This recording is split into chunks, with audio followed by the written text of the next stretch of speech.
so we don't get a lot of background noise. And so, sorry about that. I forgot. Normally, I introduce the sessions with that, and I forgot to do that, Paxton. So how'd you get into flying? I was at an early age. I loved aviation. I remember, just being amazed at the airplanes. And I'm on my way to school. I'd pass by an airport and look at all the Cessnas out there, and I don't know, something about aviation, right? You can't really describe it fully. There's just that feeling you have about aviation. And so that stuck with me at an early age. And about 4 or 5 years ago, I finally had the time and the money, that special time when you have both of them. Only happens a few times in your life, I suppose. So then I ran with it and got my license, went through training out in Aurora, Luminaire. And then I think what inspired me also at that point was the bush pilots flying out into the rugged wilderness, watching videos and seeing the pictures of the mountain flying. And so that was kind of my goal, just to get my license and fly out west in the mountains and up to Alaska. So I've done a few trips out in the Rockies and Southwest. I haven't made up to Alaska yet. Huh. Well, you've done some mountain flying, which I haven't done yet. I'm jealous of that. I can certainly assure you of that. So I got to ask, do you remember your first instructor and what impact they had on you?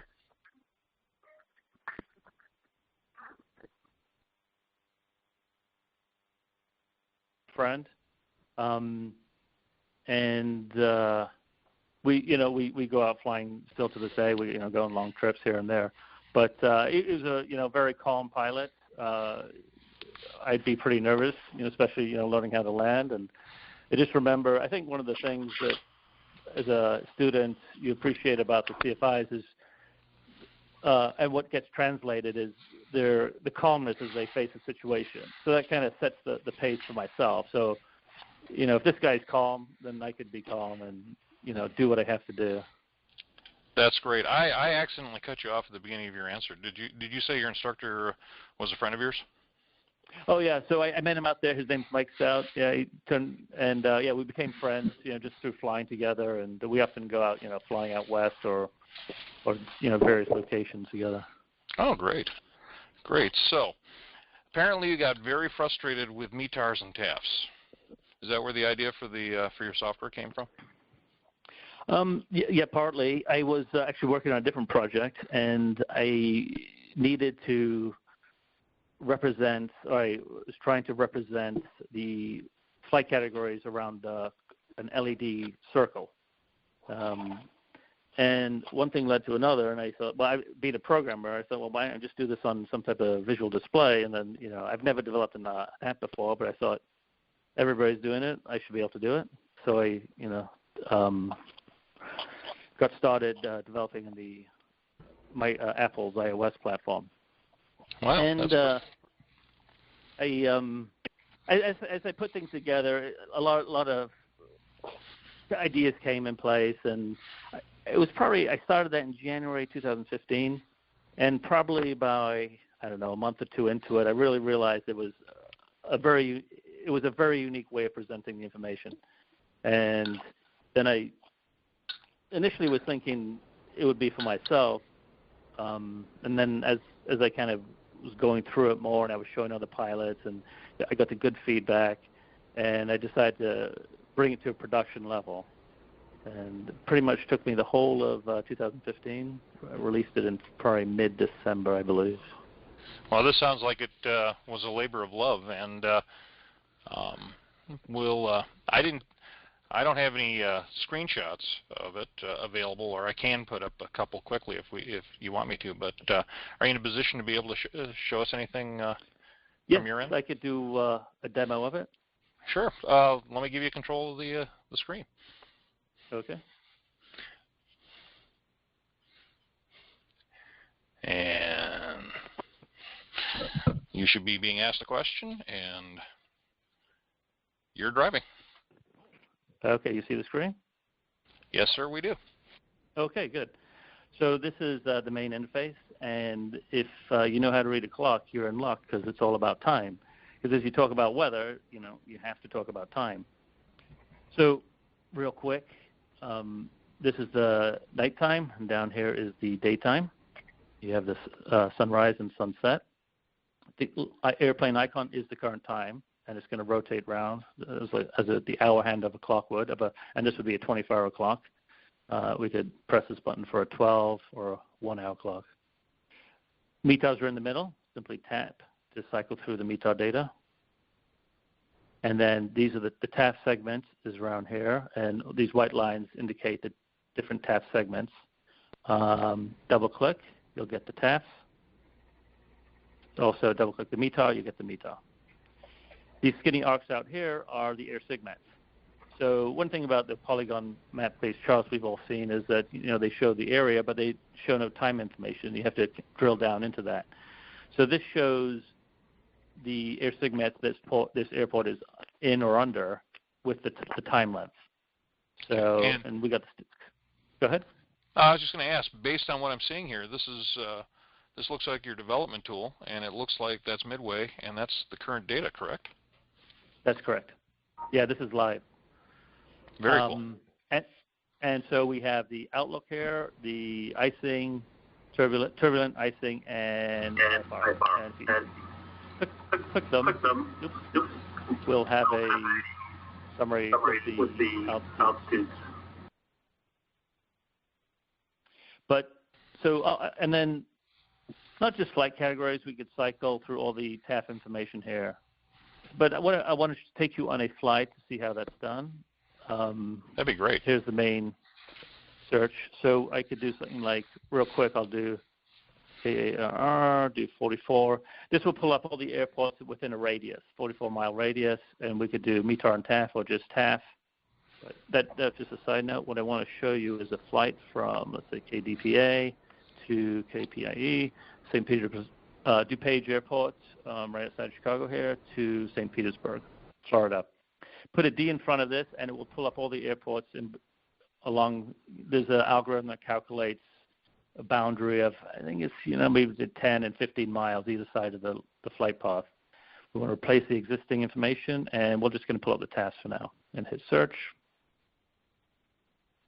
And here we have a flight is now loaded, indicated by this graphic at the top. And these are the different airports along the way, shown with the relative distance to each other.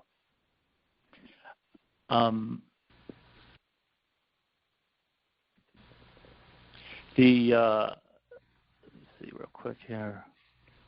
And then just scroll, and we'll see each different airport along the way, basically. The black and white line indicates where we're going to be at that time based on the parameters we've entered in. I'll show you those in a second. Okay. So what you get is pinpointing where you're going to be on the TAF at that time. And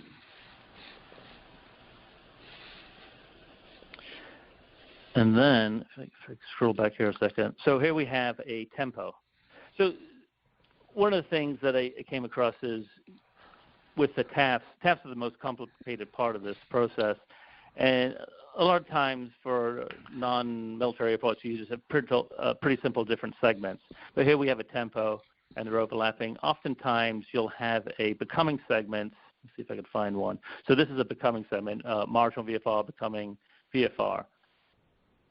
It gets complicated when you have a tempo becoming segment overlapped with a tempo segment. And then you can imagine the TAF for that. So what the app does is, there's nothing terribly difficult about reading a TAF or a METAR. But if you had to go through 10 of them on this, on this flight, figure out where you're going to be at that time, and then certainly, when you're dealing with tempos or becoming segments, it really helps visualize the whole process. And then, so this is one view. The same information is presented on a linear chart. And here we have the whole flight. On the left-hand side, we have the airports and the METAR information at each airport. And then here's the bar is the TAF segment, and It's a 24-hour scale. I could move it down to a 12-hour scale. And here we have the wind. Simply swiping left or right will cycle through the different data points. And again, the black and white marker indicates where we'll be. Now these sections here, this is a PIREP, and that was recently added in the new version. And here we have so there's an icing at 43,000 feet, moderate icing, and again, moderate icing here at 33,500 feet. This shows the circle shows the time since it was issued. So the white circle, this is almost an hour, like it's probably 55 minutes since this pirate was reported. And it turns into a black when it passes the hour. So this is an hour and 15 minutes since this pirate was reported. And this is an en route pirate. And again, if we click it, we'll get the raw text, which is helpful for, verification and just understanding what's going on. And again, we just scroll down and we could see where we'll be at each of these points. And then one more view which describes really like the completing visual for this whole flight is, this aerial view. There's a mapless aerial view. And here we have all the airports along the way shown relative to the flight path. The triangles are the PIREPs. And these are the squares are task segments. So here we can see the black and white line indicates the estimated time of arrival, and this shows 30 minutes, the TAF 30 minutes prior and 30 minutes after that point. So you can get an idea, right here we're leaving we'll click on it, go here. We just left a IFR tempo. Go back here, you can see that. And then on the right we have miles, put down to hours. The flight parameters entered. Right now it's pretty simple, just with ground speed. I do have plans to have a more mature flight planning with true airspeed and incorporating winds. But we could adjust things. If you say 60 minutes from now, you're going to depart, all these points will be updated. Oh, very nice. The color coding seems intuitive, but I just want to make sure. I assume green is VFR, blue is marginal, and red is IFR? That's correct, and the magenta is a low IFR, as in here. Okay. One other thing is, obviously, when we check personal minimums, this is a very nice feature where you could set up to 16 different parameters shown here on the screen, and then if we go back, any area, we can press the mins button, and any area that exceeds our mins is red and black. So this tempo section exceeds our mins based on what we set. And that's true in all these views. So we have tempo, this METAR, and then all this area exceeds our mins. So it's just a very quick visual as to what's going on. That's pretty sophisticated. And you say this only took you a year of your own effort to do, huh? That's pretty impressive. Thank you. That's pretty impressive. I've got SQL code at the office that I've been working on for 6 years perfecting. So I gotta tell you, that's pretty impressive. So in your opinion, and I'll let other people chime in too, do you think this will help? Is this, in addition to all the other great tools we have these days on our iPads, iPhones, Androids? By the way, what platform does this run on before? Yeah, this is iPhone and iPad. I'm getting a lot of requests for Android, which I'll eventually do. I'm starting to look into that.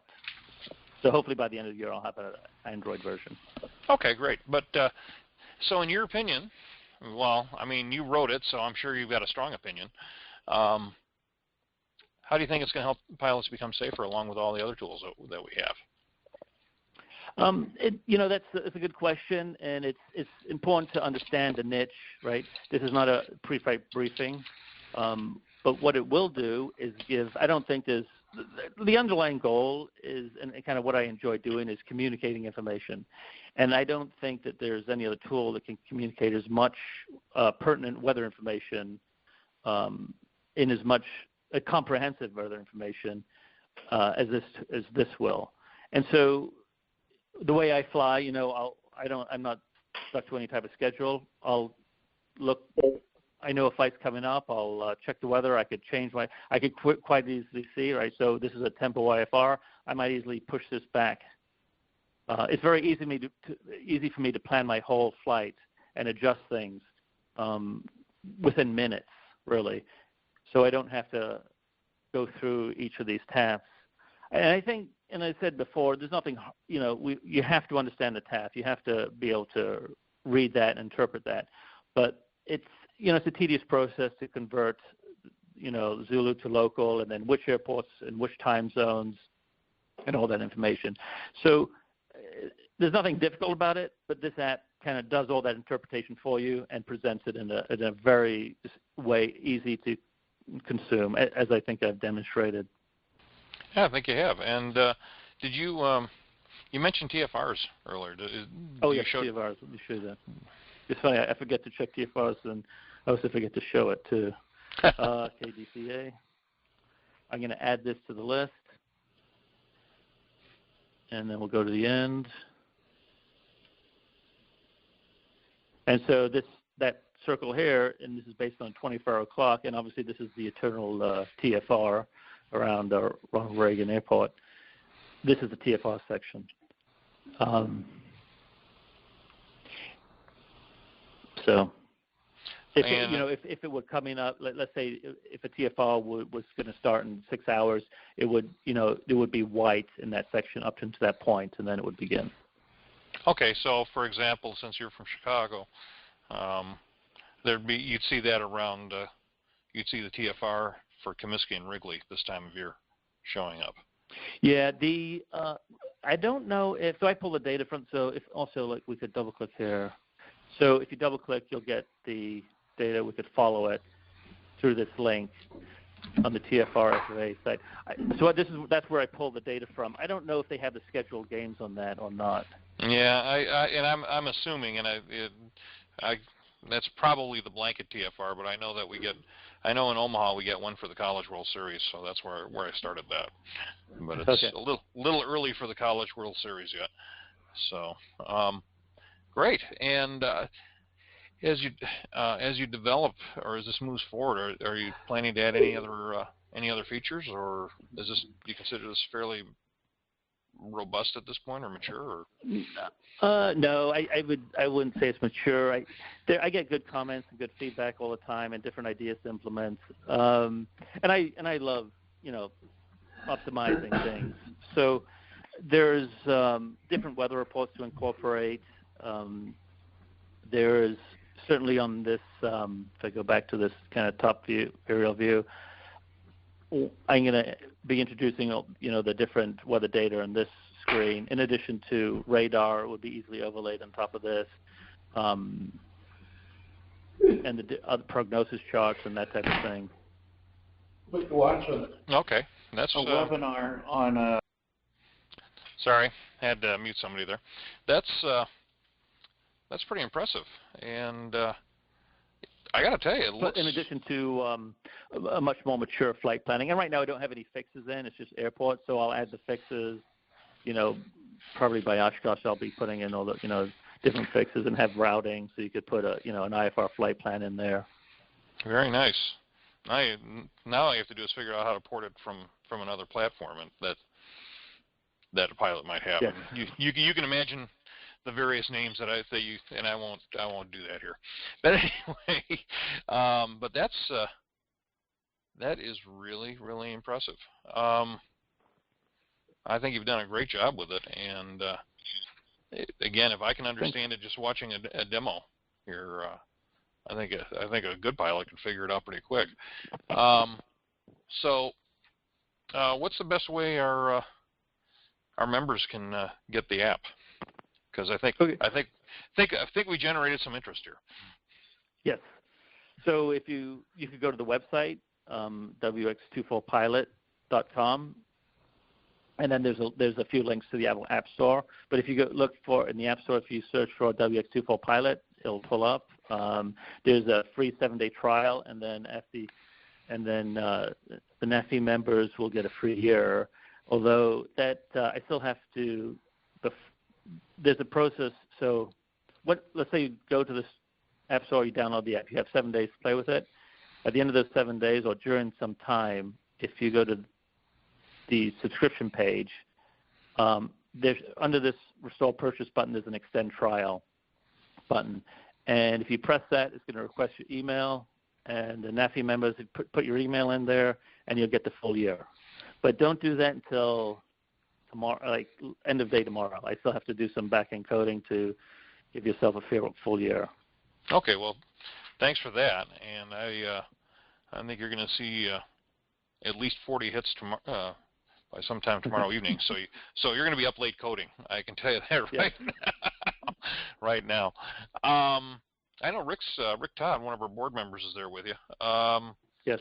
Rick, do you have anything you want to jump in with here? I'm putting you on on the spot a little bit. I think Rick's alive. I'm just figuring it out. I'm sitting right next to Paxton, so there's a little bit of a delay. Okay. So I had to make sure that he muted his phone so we didn't have any feedback. But,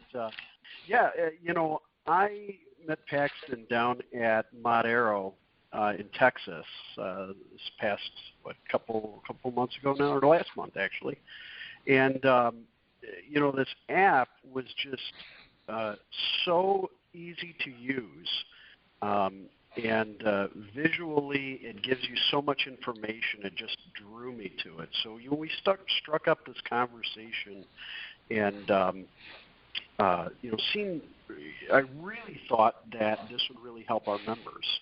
As far as teaching goes, being able to visually link what's going on with the text data is something that some students have trouble with from time to time. And, just seeing the words MVFR or IFR might not have as much impact as seeing, a red area or becoming red. If it's VFR and becoming red, then they know, I really should not be out doing any sort of flying or just be cautious rather on what's coming up. So it's really nothing like I've seen with current apps, and I thought that definitely be something that our membership would enjoy.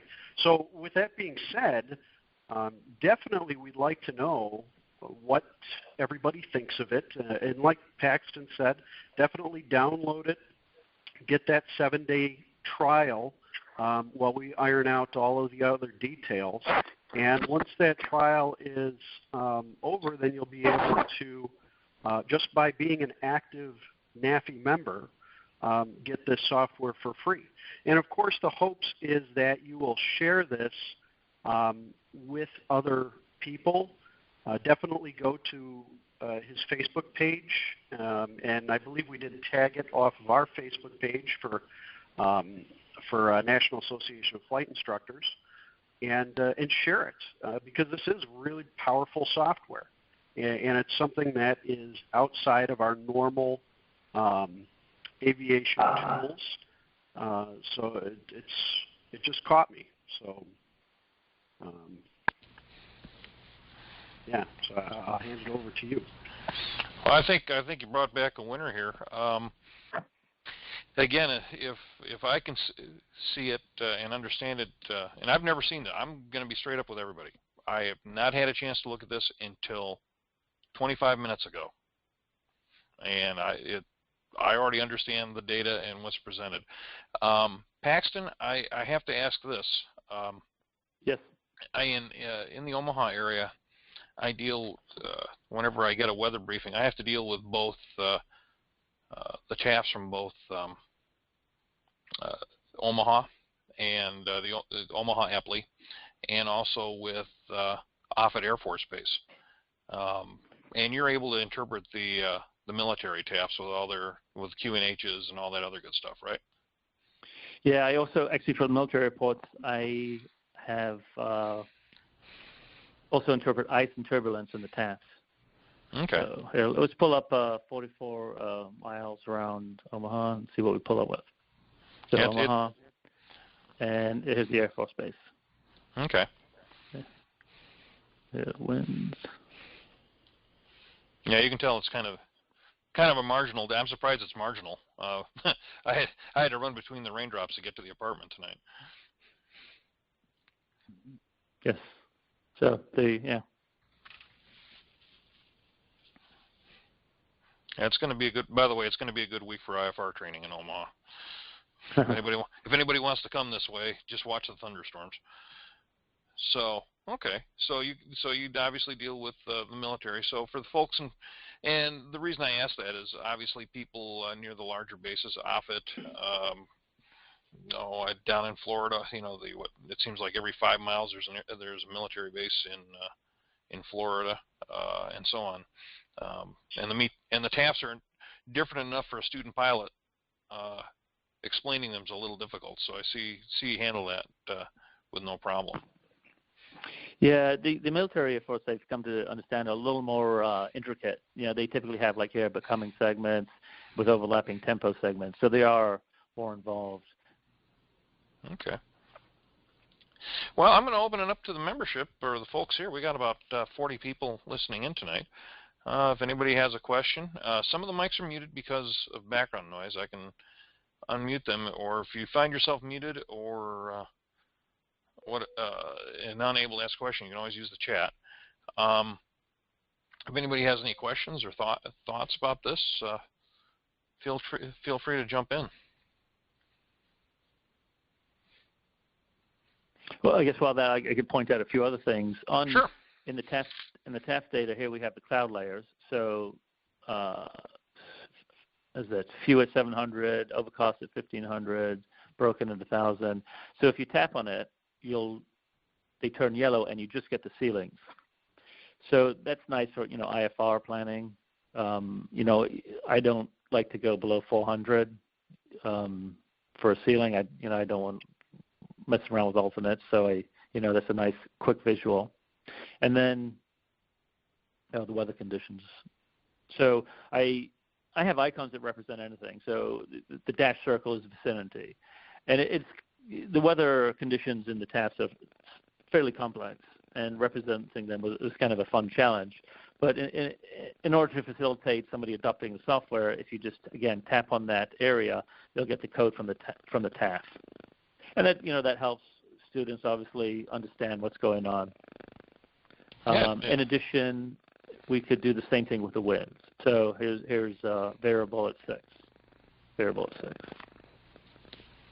Okay, and the arrow, like the 10 knot arrow I see there at yes. 10 o'clock, is obviously out of the northwest, is what that's saying, correct? Or is that yes. Which way is that arrow pointing? I should ask that. I always get them mixed up. There's an option in the setting. This is the common way. You could send it to or from. I forget what it is. Okay. But let's see, here we go here. Then we have a double arrow for gusting. If that arrow is yellow, it would be gusting from 10 to 20. And if it's red, it's gusting over 30 knots. So if we again click on it, 310, then gusting 15. Okay. I have to tell you, this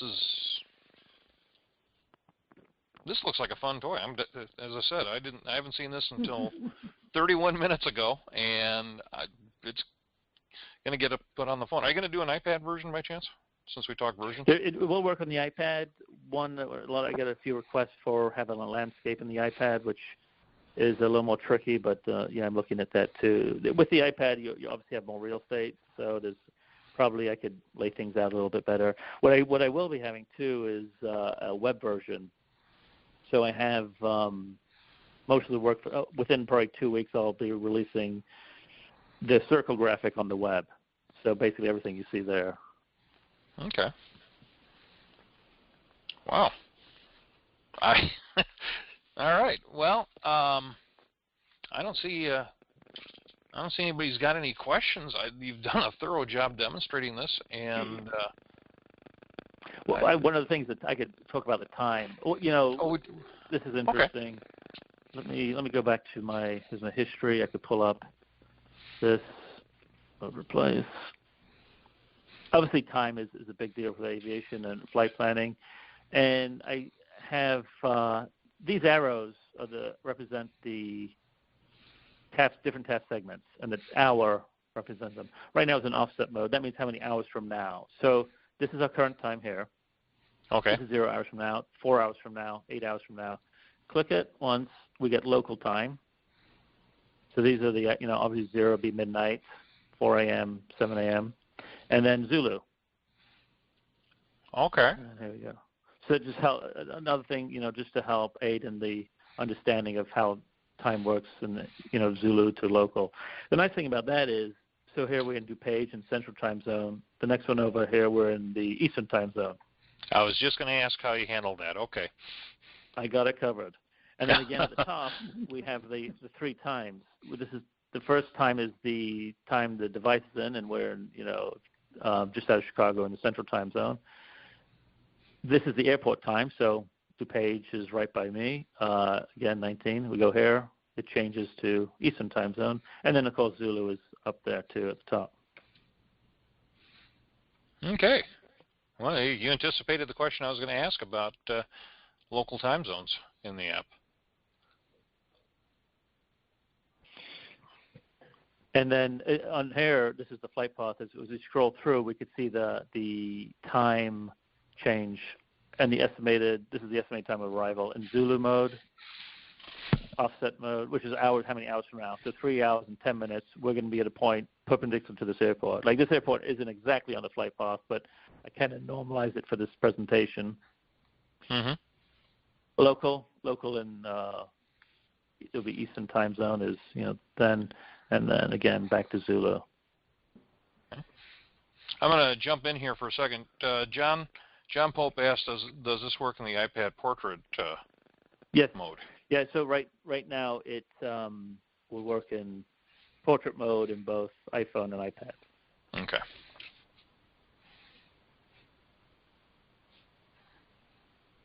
Oh, one other thing, there's so much, and not to brag about the app, but there's so much there, and I forget about half the stuff. That's why you're here. You have to know how old these METARs are, right? I mean, what's the point of a METAR if you don't know how old it is? So this inner circle here is kind of shaded. It's just a quick visual, so this is about 30, maybe 40 minutes old. And this one's coming up on, 45, just past 45 minutes old. When it gets to a full circle, let's see if we have any full circle, it turns black. Like sometimes I don't get the data right away. And it'll go into the second hour, and it'll render black. And along with the taps, so the taps are issued 6 times a day, 4 times a day, every 6 hours. So that darker rendered circle there is the age of this tap. A full circle would be equal to 6 hours. Let's see. So here's one is a little bit older. Here, this one is 3 hours, 4 hours old, 3.5 maybe. So let me ask this. If I leave the app open, are you dealing with cached data? That is data that's do I have to refresh button, or do you constantly refresh in the background? The server is constantly, so basically the way, and this is, I get a lot of questions about, why is it subscription based? And that's because I run this app hits a server that I run that's constantly parsing the data. And the app hit let's see. It's basically it's hitting the server. I think every 5 to 15 minutes, somewhere in there. There's some algorithm that calculates when to hit it. More frequently in the hours from the 50 to 50 minutes past the hour up to 5 minutes into the hour. It'll hit it every minute or every other minute. That's because that's obviously when a lot of METARs are coming out. Right. And so it does that in the background. Anytime you do a new search, it's going to do a refresh. If you leave it, but it shouldn't. I don't think it will. you won't have basically you're not going to have stale information. It's always in the background checking for updates. Okay. And then if I were to close the app, hypothetical question here, if I were to close the app or put it in the background and get on an airplane and not have cellular or web data, is the data that How I does did that work? grab, is it cached? Is it still available? So it's a good question, and for small planes, it's actually worked out pretty well. So I have a flight mode, and what I do is this is a 12-hour view, and this is a 1-hour view. So this looks kind of crazy with all those circles, but basically, this is a METAR with all the information in the middle, and then you have a 1-hour task, and this is our current time, and then these are the air segments for the next hour. And so the question was, what about the data if you go flying, you lose access? Well, all the data is in the app. Before you take off or you're on the ground, you're going to get the latest data. You put it into this 1-hour time format. As you fly, it's going to automatically scroll to the closest station. The information is still current. The clock's going to tick, and it will show you when it's expiring. Typically, what happens is I find when you go over a larger city or you're going to pick up, between here and then Des Moines, I'm going to pick up the next big city. It's going to pull up and refresh all the data. So, if I'm wherever I'm going, as long as I'm not, super high, it's going to, as I pass through the big cities, it's going to update itself. In those in-between times, it's still counting and the clock is still moving. So it's keeping track of everything for you. Okay. Well, that leads me. Go ahead. And I was just going to say, and then obviously, then when you come down to descend, you're going to pick up the latest data, before you hit the airport. Okay. And in this view, this is the 1-hour view. You have everything. You got the full, the major pieces of information you want. Okay. And then the other question I was going to ask is, do you have any plans, for example, I carry a Stratus. Yes, Stratus. I have a student that has full ADS-B communication through Bluetooth through the Garmin installation in his airplane to his iPad. Do you have any plans of pulling data from ADS-B is where I'm going with that? Oh, yes. Yeah, absolutely. I mean, right now they're just plans. They have a lot of things, up until that point. I just released the app in Canada, and I got Australia and England coming next. So I got some other hurdles I have to get through, but that's definitely, I think, probably would be a significant aid to have the ADS-B incorporated into this. Okay. Wow, that's. I keep getting blown away here. Yeah. My underlying philosophy is if I could find a data source and figure out how to represent it, I'll put it in there. And I'm constantly, for that $1 a month for what the app costs, you're buying my time to kind of improve this app. And I'm constantly looking ways to optimize it and look for good data, incorporate it, anything to help. Because I'm a pilot too, and as I was developing this, I go on flights and it's like, oh, I really need to do this, or I have to show this, and then I go to work and implement that. Okay. Do you have any other than through the App Store? Do you have a way of having feedback provided to you by pilots and instructors? On the website, there's a contact form, and actually on the app itself, you could just shoot me an email. If you go down to the support, it opens up an email page, and it's not doing it on this. This is just a simulator, but you could under the support button, it will it'll send me an email. So I appreciate any comments too, any suggestions. I'm open to them. I like the good comments, save the bad comments for somebody else. I think we're all like that. Last time I looked, so yeah. That's not unusual. So again, your website is wx24pilots.com. Okay, and it's available on the App Store. NAFI members can get the app for free. Right now, give Paxton a couple of days to finish it. Take the 7-day free trial. Give Paxton a couple of days to finish the back coding so he can verify your email address for the year subscription. I'm impressed. I think it's a great tool. It's a great presentation. I like the clock application. If anybody's got any questions, we got a few minutes, and we can be happy to talk about those.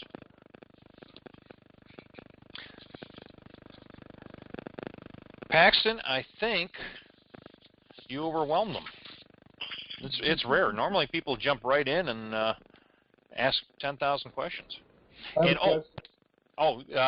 bear with me one second. Rick Todd reminded me to have everybody understand. You make sure you use the email address that matches your NAFI membership. For example, I have 4 email addresses in my life. Make sure it's the one that's on your NAFI subscription. Otherwise, we won't get a match and you won't get the app for free. Somebody had a question. Yeah, I just downloaded the app during the presentation, and I'm on the Add Airports page. In order to, I can delete the default airports which are loaded. Is it possible to resequence the list such that the one I just added ends up at the top instead of at the bottom? Actually, with this version, no. That's one of those features I'll be adding. It just didn't make it into the cut. What you would do then is add the airport. Like, this is a workaround. Just put like DPA. Okay. Just enter the list in the order that you want. Then hit replace, and then search, and then it will replace the current in the order that you want. But that's something that's I get a frequent question, and I'll be adding that. Thank you. Okay. Well, that's not too horrible a workaround, and I've been there in my own work, realizing that it'd be nice to have a feature like that. So, and you have my empathy because doing sorting and ordering is always painful. So. Yeah, that's probably why I didn't do it, right? As I've been known to tell my boss, do you want product in progress, or do you want pretty? You can have 2 out of 3. Yeah, either one, right? Yeah, exactly. right. This is exactly right. And then he says, I want 3 out of 3, and say, okay, version 1.5. So, okay. Any other questions?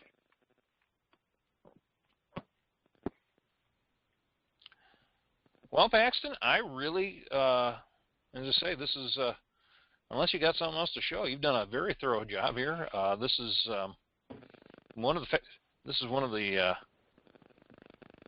more fun things we've had, and you've done such a great job. Nobody's coming to us with pictures. Oh, 2 questions came up. Do you have written help documentation? That's from John Pope. Yes. So that was that's a good point. So on the app, you can go to the website, but also on the app, you go to settings and the tutorials. If you go to tutorial list, these are essentially slides. I think when you first download the app, you go through the essentials, and these other slides will kind of walk you through different aspects of the app. Then I have some other videos, and then this is a kind of a narrated video section at the bottom. So I'm constantly updating these. Some of the information is a little old because it takes a long time to develop these videos, and the interface has changed a bit since I've made the videos. But as I go through, I'll be updating that. All that content is also on the website. And then there's on the web, if you got questions, there's a Q&A form if you go to the website under the help section, or you can just shoot me an email if you have questions about things. One of the best ways to learn how the taps work is just to kind of reverse engineer it. And this is what I would tell a student. This is like you have the solution to the math problem in front of you, and then here's the math problem, and then kind of figure out, look at the segments, look at the hour, we're in Zulu time, hour 9 is here, look at 9, winds, visibility, weather conditions, and you can kind of figure things out that way. Okay. And Glenn asks, does it show the runways for each airport? It does not show the runways for each airport. Not yet, I should say. Not yet. Not yet. Okay, so continue using your favorite app or pieces of paper for that type of information. And I really think you're not trying to compete with anybody else's app. You're just trying to supplement. From what I see, you're just adding a new tool to our toolbox. Yes, I mean it's about communicating information quickly. And again, I don't think anybody else quite does it like this, and I don't think you'll get an easier report to a quicker way of gathering that information. It's not competing with other flight planning apps, right? This doesn't do flight planning per se. But I got to tell you, this is one of the cleanest, clearest weather apps I've ever seen. I keep looking at this Taft presentation, and I keep picturing, for some bizarre reason, the knob on a stove. I don't know why, but anyway, and that's not a put down. That's just how clear and concise it is. It's a very powerful image.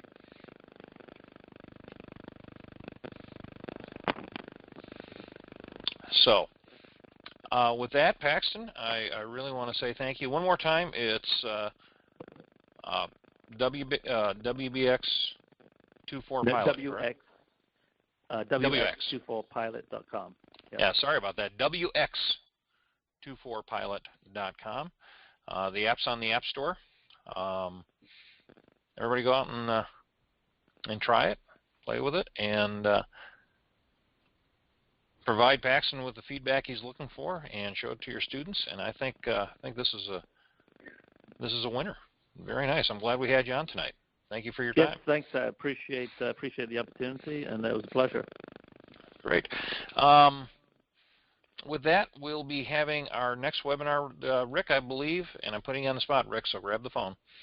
I believe it's on May 25th, if I remember correctly. I don't have a calendar in front of me, so I'm not able to count third Wednesday in the month. Yes, You're correct, Bob. It's May 25th. The time would obviously be the same, 8 Eastern, 7 Central, and that's going to be on pilotpartner.com, which is a very, very cool online and app logbook that, as an instructor, I just instantly fell in love with. It's nothing out there that's like it, and I know everybody will be very impressed with some of the features, and it really just makes an instructor's life a lot easier when you're doing many, many students. So definitely tune in for that. Okay, I'm going to repeat it because you're a little quiet there. It's Wednesday, May 25th, 7 p.m. Central, midnight Zulu if you prefer. We'll be speaking with Pilot Partners, a logbook app that Rick went out on a scouting mission, and he found these two apps. So we're going to highlight that app. It's a logbook app that I look forward to seeing. And as I said at the beginning of the evening, it's convective season all across certainly the upper Midwest now. Weather's getting nasty. Can pop up fast. We had a tornado warning come out of nowhere in Omaha tonight. So I'm going to ask each and one of you as instructors and fellow pilots, be careful. Make sure you're teaching your students right. Be safe, because the only thing I want to read about you in the newspaper is that you got a really cool prize for being a great instructor. So on that note, everybody have a great evening. Be safe, and we'll see you next month.